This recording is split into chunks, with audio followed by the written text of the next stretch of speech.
खबर शामिल कंदासीं आवा सिंध न्यूज़ चैनल मौजूद ठटो डिस्ट्रिक्ट रिपोर्टर मोहम्मद शफीक जोखियो गजो लग गोट दरस गुलाम अली लग गरीब माज़ूर बोरियत जी आल जोखिया इतिहाद जे तरफ़ा माली मदद कई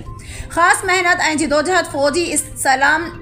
जी हुई जे आल जोखिया इतिहाद जे दोस्तन जे ताउन सां बोरियत दादन जोखियो जी माली मदद कई कुछ पैसा तकरीबन 65,000 कैश दिना माज़ूर बोरियत जेको गजो शहर में गॾ गाॾे जे ज़रिए मज़दूरी करे पंहिंजे घर जो ख़र्च कंदो आहे। संदसि जे घर में पाण ऐं ॿ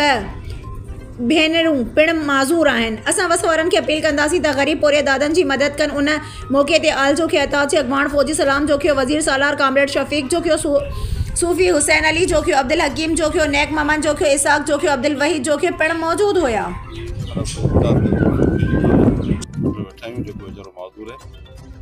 आल सिंध जोखिया एताद जो वासप ग्रुप असांजो उन में असांजे दोस्तनि कुझु हिन जे लाइ पैसा गॾु कया आहिनि जंहिंमें असांजा जेके दोस्त जेके परे खां आयल आहिनि जेके तव्हां हिन कैमरा जी अख सां ॾिसी सघो था। इहे असांजे दोस्त परे खां आयल आहिनि ऐं इन को डोनेशन इकठे कयो हिन माज़ूर जे लाइ ऐं जेको असां हिन खे सभु दोस्त मिली करे हिन खे ॾियूं था ताकी हीअ पंहिंजी गॾे गाॾी बि ठाराईंदो ऐं हुन सां